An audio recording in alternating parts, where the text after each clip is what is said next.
Proverbs chapter 9. And if we can turn there, it's a short chapter, but we'll cover and hopefully finish that tonight. Okay, we'll try and do that today. Okay, we'll pray and we'll begin. Lord, thank you this evening once again for this beautiful time. Thank you for the week that you gave us.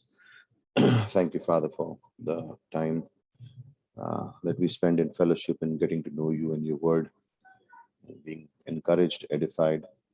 Lord, we ask for this time tonight that we'll be encouraged by the learning of the scripture, have our foundations upon the word, and be built up, have wisdom in the ways of what you have taught us. So bless this time together. We ask in Jesus' name. Amen. Okay. Proverbs 9, and I'll read the first 6 verses, and then we'll go ahead with this. Verse 1. Wisdom has built a house. She has hewn out her 7 pillars. She has prepared her food. She has mixed her wine. She has also set her table. She has sent out her maidens. She calls from the top of the height of the city. Whoever is naive or simple, whoever is simple, let him turn in here. To him who lacks understanding, she says, come eat of my food, drink of the wine that I have mixed. Forsake your folly and live, and proceed in the way of understanding. So, again, in chapter 8, we saw the work of wisdom in creation. And now here we are going to see the work of wisdom in building the house. Now, when we talk about house, it is um, your own personal life. It's a walk with God. It's our own personal walk with God. It's also represents your family, your home, and it also represents the church.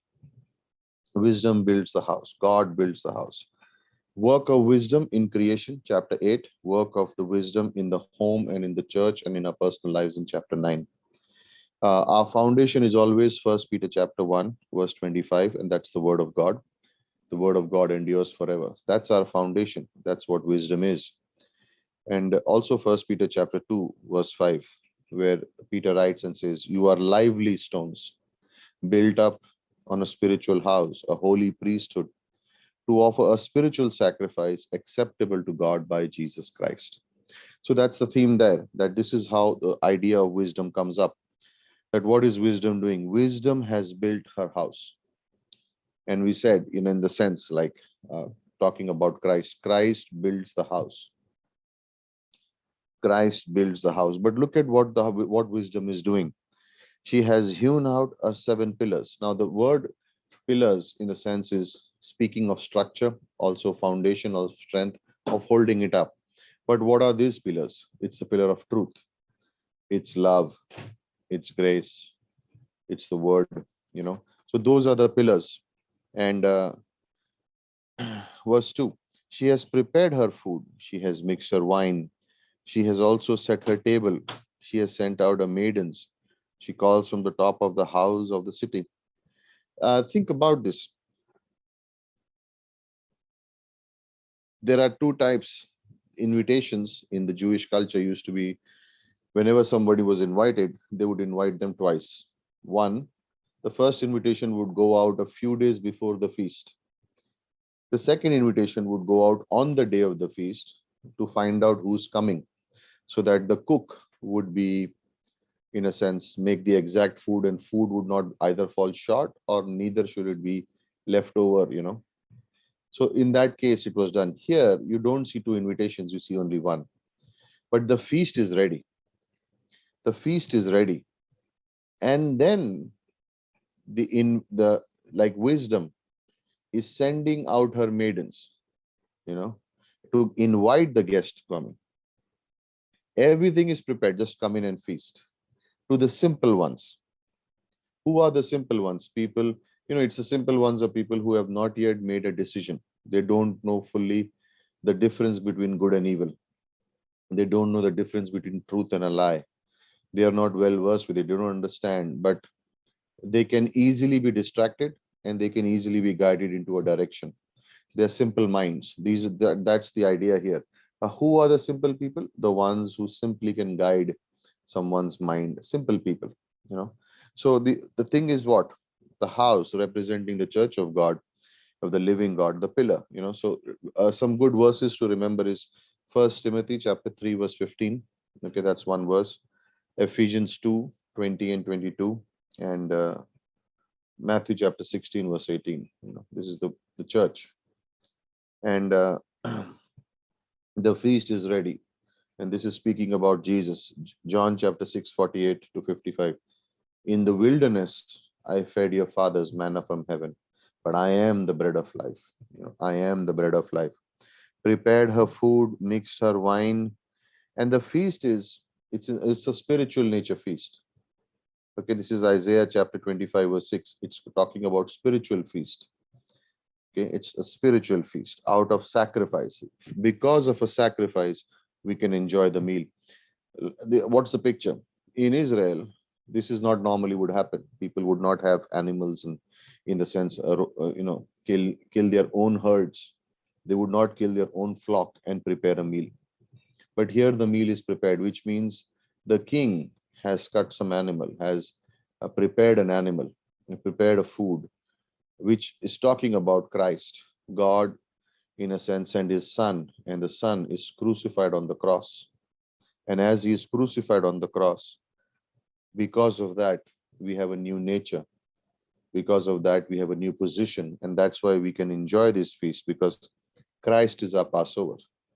This is First Corinthians chapter 5, verse 7, and Psalms 36, 7 and 8. You know, and then it says, and has mixed her wine, and she has also set her table and sent out her maidens to call. Now, when you see that word wine, it does not mean a strong drink. That is the difference. It does not mean alcohol. This is unfermented wine, which is basically grape juice. This is a fruit of the wine, it is called, you know. So it is never, whenever there is a reference to wine, unless it mentions strong drink, be very careful. Mixed wine in the customary way can be two things. One part of wine mixed with three parts of water, or they would put spices in the wine to make it like more flavorful. So either one, mixed wine, but mixed wine is more flavorful. It's like saying we have normal tea and then we have masala tea, right? So that's how it is, mixed wine. You know, there's something that is put into it to bring it flavorful. What's the idea behind saying mixed wine? That when you come to the table to feast with wisdom, there is not only satisfaction, but there is joy. You enjoy it. It's not something which is regular, which is just, you know, day in, day out, routine, monotonous. No, there is something precious. There is something new. There is a new flavor. There is a new understanding. And that's what the word of God does for us. It gives us a fresh new idea. It gives us a fresh new vision. It gives us ideas how to run a house, how to run our homes, how to run the family, how to run the church. All that is there. All that is there. So he's saying mixed wine here, you know, mixed wine. And again, you will see this. This is in the book of Isaiah, chapter 1, I think it's 22. It says, your wine is useless, your silver is turning to dross, which means when it is strong drink, when it is in that way, it's of no use. But when it is mixed, in the sense, mixed with faith, when you hear mixed with faith, you know, when you hear mixed and with trust, trusting that this is what God wants and this is what God is speaking to you, then there is a freshness, then there is an excitement, because something new, you know, there is something new. You have experienced the faithfulness of God. You know, God, the Holy Spirit begins to minister to you. Uh, because whenever you think of this word wine, a lot of people use verses like these to justify and say, see, God said, nowhere did God say not to drink. By the way, a direct reference is Proverbs 23, verse 29 to 31. It talks about it. Do not look upon wine when it is red in color, when it changes. Do not look upon it. In verse 33, it says, it will bite you like a serpent and sting you like an adder. How about that one? Someone who justifies drinking by using scriptures, show them Proverbs chapter 29, verse 33, that it bites like a serpent and stings like an adder. Do you want it now? You know, so nowhere is it justified. The Bible is very clear about it, right? And then it says, she has sent out her maidens and she calls from the tops of the heights of the city. Why? because there is a need. There are people who need this wisdom. There are people who need God. And the maidens, in a sense, it could be us carrying the gospel message out. Because what else can bring joy to a person who is simple, who does not know the difference between good and evil? The gospel will. The gospel can reveal the truth about God. The gospel can reveal the future. The gospel will reveal the plan of God, salvation, heaven, all those things. And that's why there is no problem in wisdom announcing it and proclaiming it. You know, I think about it that, when we used to do, when we do praise marches, when we do sketchboard evangelism, uh, who else is doing it? What are we doing? It's wisdom crying out. It's wisdom based on the seven pillars. It's wisdom saying, hey, listen, there is a feast for you with God. There is a time that you will enjoy God. Come have that fellowship with God.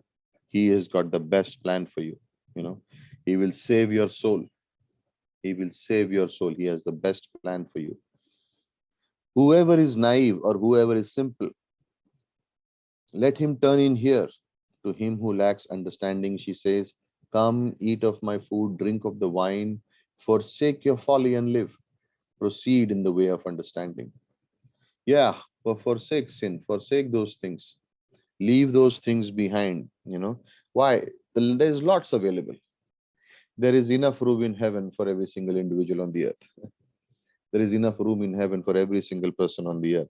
Invitation is to everyone, because only the gospel can save, only the gospel can satisfy.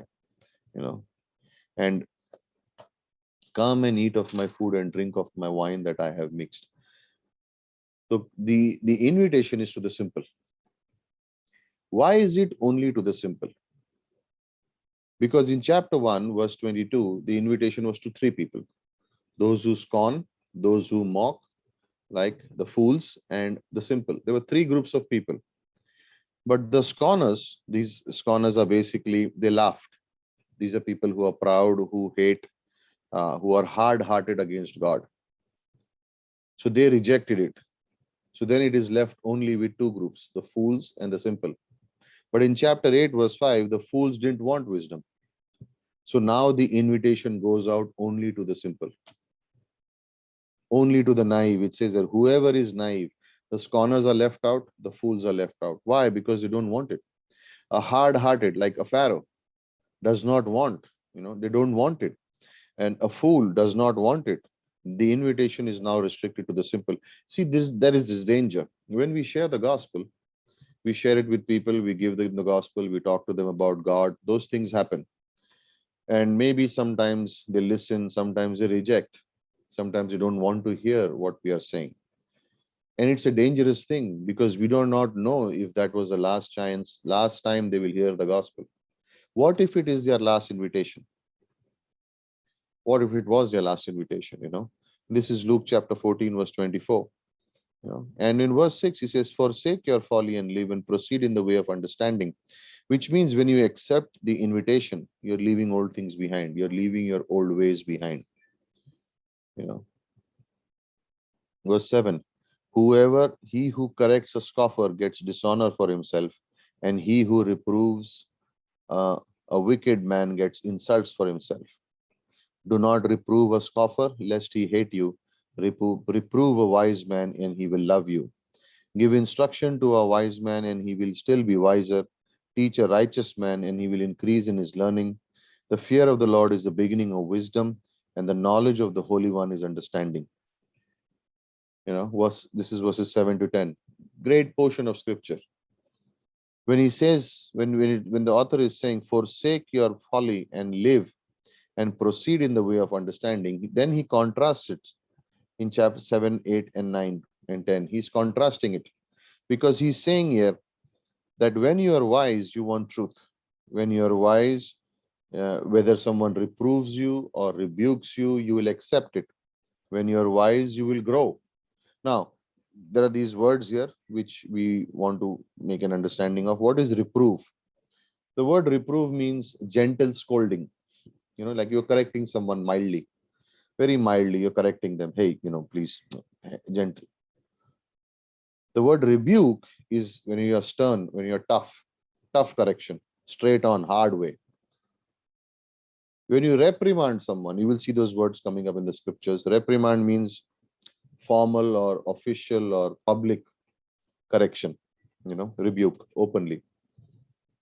But you will also see this word admonish. The word admonish means a friendly counsel. God gives us admonishes. God admonishes us, friendly counsel. Here, when he's talking about the fool, he's saying, he who corrects a scoffer gets dishonor for himself. So if you try to correct a scoffer, it will come back on you.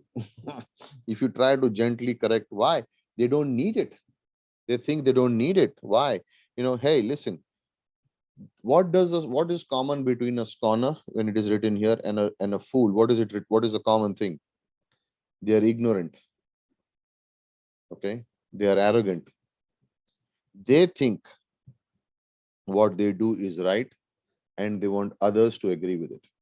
They look for agreement from others that what you're doing is right. That is what you're doing is wisdom. And God is saying, no, you know, no, that's not right. But when you rebuke them, when you reprove them, they will not like it. They like to have their own way. That is why in verse 6 he says, forsake your folly and live. What was the folly? What was the mistake? Having to do your own way and thinking what you're doing is right. Someone who does not know Christ or has not accepted the gospel, they think what they are doing is right. That's the way that they have been brought up with. That's the way they live. They have not made a decision, but they think that's the way. And they say, yeah, what we are doing, we are fine. But that's the folly. That's the error. Then he says, he who reproves a wicked man gets insults for himself. You try to gently correct a fault of a person who is wicked, what will happen is you get insulted. You get insulted. And when you correct that, they will not accept it. There is no result. What is the answer? Why do you correct me? Who do you think you are? You don't know anything about me. But when the same thing happens to someone who is wise, then it says that they will grow. That's what it is saying. A gentle correction. It's like this. Somebody may have a fault and you try to point out the fault. But if the person is arrogant, they will not receive it. They will say, no, we are fine. But if someone is wise, they will say, okay, maybe there may be some truth in what the person is saying. Because I trust the person. I know the person. Maybe they are doing this for my good. Okay, let me think about it. You know what happens? They grow. They get wiser. Same thing with rebuke. When it is stern, when it is tough, it is to correct a person who is going way off track. And when rebuke is lovingly tough, straight on, it is good for them. But if it's a person who's a fool, they will rebuke you, they'll insult you back.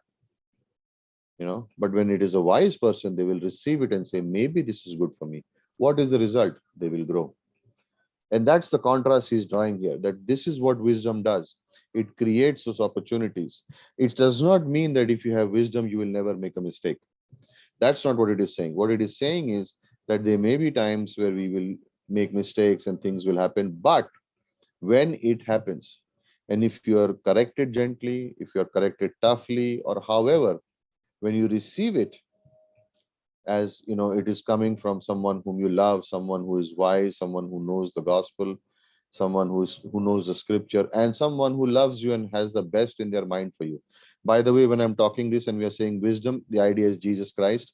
But when it comes to practical relationships, please understand, it is not talking about a stranger who's telling me, or someone who does not have my best interest is telling me and I should accept it. No, I have to be discerning. And that's why it uses the word naive, the simple person, because they don't know the difference. But when someone lovingly corrects you, receive it. Receive it. It takes humility. So what? But receive it. Receive it. What else do you need to receive correction? Prayer, right? You need prayer. You need sincerity. You need an open heart. Receive it. Because the person who loves you and where has your good interest at their heart, they will do what is best for you. Because sometimes we have this what we call blind spots. Blind spot means what? I have a problem. Everyone can see it except me. I am blind to it, You have an anger issue. Who said I have an anger issue? I never have an anger. I never get angry. And like, okay, everyone knows you, but you don't know. When someone who loves you comes to you gently alone and corrects you, receive it. It's good. The wise will get wiser. You will grow. Okay. How does that happen? It says you're righteous and this is wise, which means in every area of life they will grow. Where does that, where it comes from? If you have reverence for God. That is what verse 10 is saying. How is this possible? How does the wise grow wiser? You know, how does the wisdom, who gives the capacity? The only way it is possible is when you have reverence for God. That's what in verse 10 it says, the fear of the Lord is beginning of wisdom, and the knowledge of the Holy One is understanding. Reverence is what? Is respect, it's honor given. When you honor God, then if someone lovingly rebukes you or corrects you, you will receive it and grow because you have a respect for God and God's word. But when you don't have a respect for God's word and for God, then if someone corrects you, you may not receive it. You may not receive it. By the way, when I'm talking about this, I do not mean criticism. I'm not talking of criticism. Okay. People say there is a healthy criticism, there is criticism. Yeah, but what is God's point of view? That's what we want to know. Okay. I am not saying that, that people don't criticize or what. I'm not saying that. I think sometimes a lot of criticism is sometimes a personal opinion, a personal opinion. A person sees the way the things that they want to see, and it does not happen the way they think should happen. And so it becomes easy to criticize. But how about looking at that situation or the person or the situation from the point of view of God? Then you won't criticize so much. Then criticism reduces. Why? Because you're putting God into the picture. And that is why it is good. The fear of the Lord is beginning of wisdom. Because when you have respect for word, when you have respect for God and for the word of God, then that's where everything begins. And we have to be very careful when we think about this word criticism, is because sometimes when a person has a habit of criticizing or criticism, and I'm not talking of judging and but just habit for everything, what happens is it dries them up. It dries them up because it's constantly self-evaluation, thinking about what should it be. That's not what we are. Our eyes are first on the word of God through God, and then we are looking at everything through the lens of the scripture. Do you find anyone in the gospel whom Jesus Christ criticized? But did he rebuke some people? Yes, he did. Did he reprove some people? Yes, he did. Did he admonish people? Yes, he did. He did. But how do you find him criticizing anyone? No. Big difference. So God's perspective. What do I mean by saying someone can have a mistake? Someone can have, but gentle approach, Christ-like approach, Christ-like approach. Scorners and fools, right? So why do these people sometimes not receive the gospel? Because one, they are ignorant. Sometimes they don't want the gospel. Sometimes they deliberately refuse the gospel. We don't give up on them, but we wait for another opportunity. And Proverbs says, right, I think in Proverbs 15, verse 23, it says, a word spoken in season. It's perfect. Sometimes you share the gospel and people will reject it, but don't give up. It's not that we are afraid, but we are ready. This is Ephesians chapter 5, verse 10, and 1 Thessalonians 5:14. It's not that we are rejecting or we are giving up or we are saying, no, let them go to hell. No, we are saying maybe there'll be another opportunity. Maybe this is not the season. Maybe this right now they are not accepting, but maybe they will again. There is a word that is to be spoken in season. We don't know, so we speak anyway. We don't know whose season it may be and who will receive it and who will get saved, right? So we speak, okay, and accepting it, revealing the mind of Christ. Okay. Uh, verse 11, for by me your days will be multiplied and years of life will be added to you. If you are wise for yourself, and if you scoff, you alone will bear it. Uh, in verse 10, it said the fear of the Lord is beginning of wisdom. The idea behind it was we saw it in Proverbs 1:7. It is repeated for effect to remind you we need it, the importance of wisdom. We need it, fear of the Lord. Okay. And for by me your days will be multiplied and the years of your life will be added. Hmm. Days multiplied. Now, this is generally used in the Old Testament, and this is in Proverbs 3, 2 and 16. If you honor your parents, your days are increased. If you honor your people, your days are increased. So that's the concept of the Old Testament. Days multiplied. We see that also in the life of Hezekiah, that when he turned from his sin, when he turned from his ways and went to God, and God healed his sickness, and 15 years were added to his life. So we see that can happen. Days multiplied, days added. Those who are wise, you are wise for yourself. If you scoff, you alone will bear it. What is he saying? You know, consequences, good or bad, will reflect upon you first. They reflect upon me first. The first reflection of the consequences of whatever we do, whether it is good or bad, will come back on us only. This is Proverbs 16, verse 26. And the wise man, he will be a blessing. The blessing will be to himself, to his family, to the church, and to the world. The one who's a scoffer, opposite, will hurt himself, his family, his church, and the world. But the most hurt is to the person himself. That's where the most hurt comes from. In in Ezekiel chapter 18, verse 20, it says, "The wickedness of the wicked will be upon them. The wickedness of the wicked will be upon them." So that's the passage there. Now, verses 13 to 18. The woman of folly is boisterous. Now here is a comparison. There was wisdom till verse 12. Now 13 onwards, it's the woman of folly. She is naive, knows nothing. She sits at the doorway of the house, on a seat by the high places of the city, calling to those who pass by, who are making their path straight. Now think the contrast. Look at what is happening in verse 5 and 6. In verse 4 and 5, to him who lacks understanding, forsake your folly, proceed in the way of understanding. Where is folly sitting now? Those who are passing by to make their path straight. This is warfare. This is demonic warfare. This is what folly does. This is the way of Satan. When someone is moving towards God, then they are around.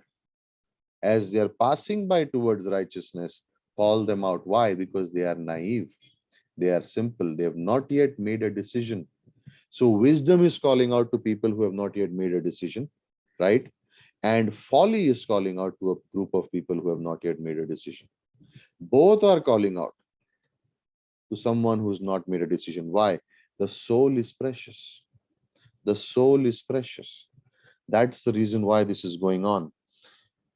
Wisdom builds her house, but folly has not built a house. It's a simple habitation. Wisdom has 7 pillars, but there is no pillars in this house, which means it can collapse anytime. That's the difference. Then wisdom has prepared food and sends out her maidens. But look at what folly is doing. They are sitting at the doorway of the house, on the seat of the high places of the city. Why? Because that's where the crowd is. That's where the people are. So get them there, wherever the maximum crowd is. Calling to those who pass by, the ones who have heard wisdom and are on the way. How many people did you know and have known who were seemed like they've understood God and they are beginning, and but now they are no longer following God? They came to church for a week, 2 weeks, and they were like excited and fired up, and then you never saw them again. Never saw them again. They are gone. Why? There is a folly. There is a devil. There is this one sitting on the road at the high places, same way where wisdom is being called out. And what are they doing? Calling them. Whoever is naive, let him turn here. You see how it is? Verse 4 and verse 16. Whoever is naive, let him turn here. Whoever lacks understanding, she says. Look at verse 4 and verse 16. Same identical verses. The tactic is the same. The best imitator, the best counterfeit of God is the devil. He will do exactly the same with the wrong motive. That is why the simple get confused. That is why evil looks good and good looks evil. Because behind it, when God is behind it, then when he reveals the good, he shows what good is and he shows what bad is. But when the devil comes, he showed that bad is more attractive than the good. And what's the tactic he uses? Exactly the same as God. Same strategy is used. He just imitates, copies. That is why what happens in the end, it's the antichrist, right? There is the unholy trinity in the future. It's going to be the devil, the false prophet, and the antichrist. Unholy trinity. What are they going to do? Same, they're going to deceive the world. Stolen water is sweet. Bread eaten in secret is pleasant. Wow, there we go. This is the folly's understanding. What is wisdom's understanding? Come and eat my food, drink of the wine, forsake your folly and live. Here, what is folly saying? Mistake saying. Stolen water is sweet. Don't leave your old ways. Bread eaten in secret is pleasant. Completely different teaching. Completely different teaching. Someone said that the invitation of wisdom is leading to a feast.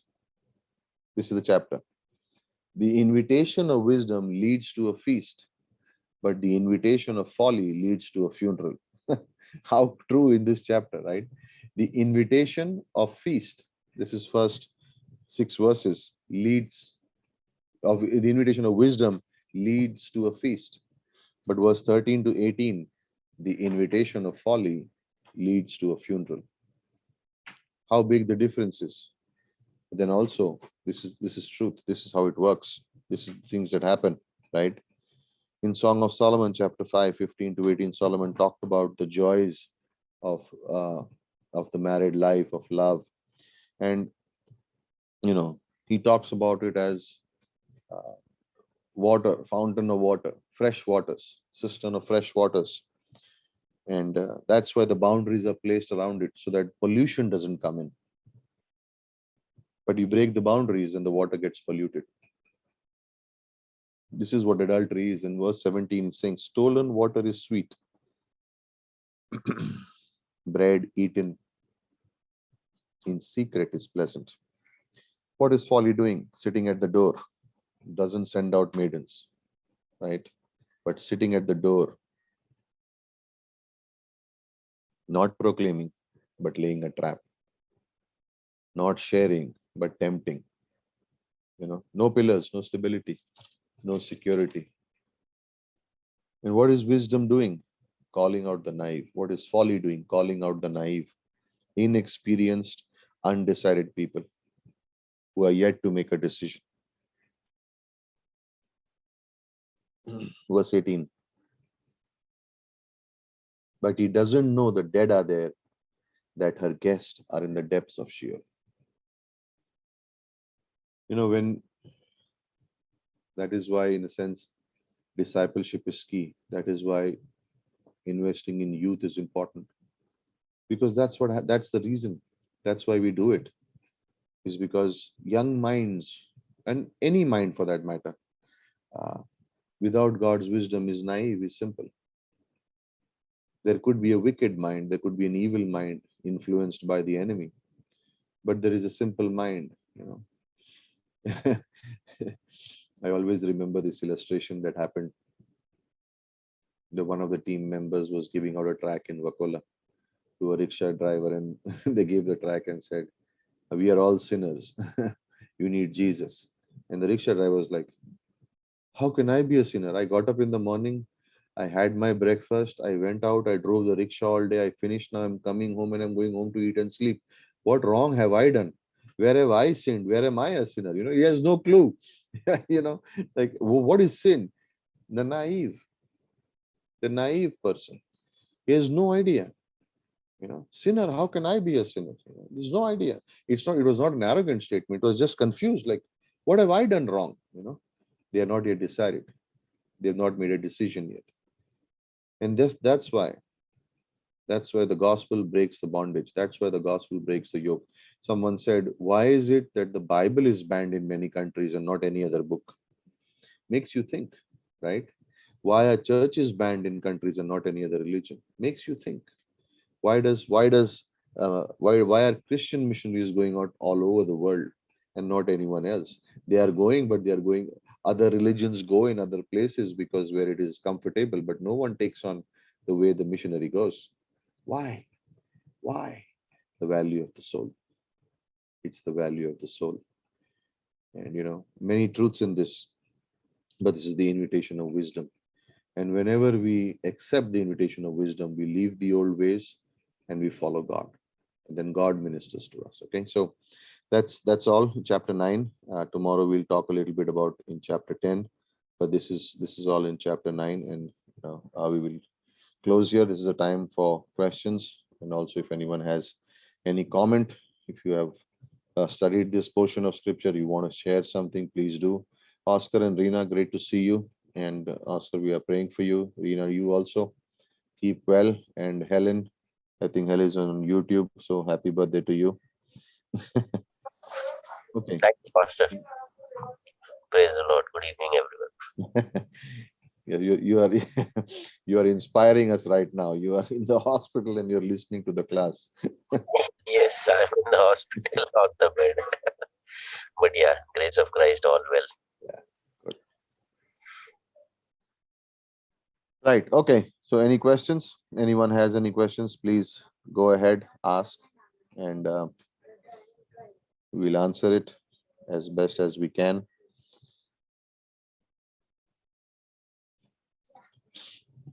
Any comment anyone would like to share?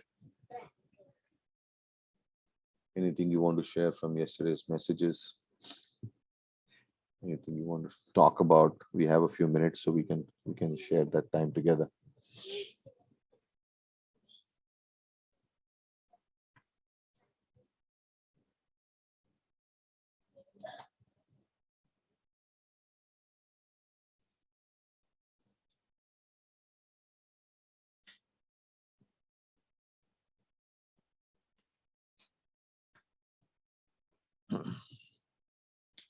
All right. Okay. We'll close and we'll have a time of prayer. Let's keep Oscar and Reena in prayer. Also for Helen and there's many things that we can pray for. So Father, we thank you this evening and we keep this time into your hands. Pray for quick recovery for Oscar and also protect Reena and the children. Give them protection, great health, strengthen them. We pray for Nitesh this evening. God, just give strength and wisdom uh, in the days to come, in favor, that you will give him victory in the church, all of us, God, tonight, as we help and continue to help him. Thank you that you have brought them so far. We pray for the crucial hearing tomorrow. Just turn the tide into favor by grace. Just give us victory, Father. We ask you. Bring an end to his ordeals, and those who are creating confusion, God, just pray for their plans to be completely destroyed, God. We pray for Helen this evening. It's her birthday. We just ask you to bless her, comfort her, and strengthen her, and provide for all her needs. Thank you for all that we do, and thank you for the time you've given us, for the services, for the worship team, for the prayer team, different ones, God, and everyone who ministers and helps and volunteers. Pray for Shama's family as they get over uh, the loss of their aunt. Strengthen them and comfort them during these tough moments. We just commit this time, these days into your hands, God. Pray that there will be opening up of all churches and we can gather and minister and sing and worship and praise in fellowship. We commit these times into your hands, God. Thank you. We love you and worship you. In Jesus' name, amen.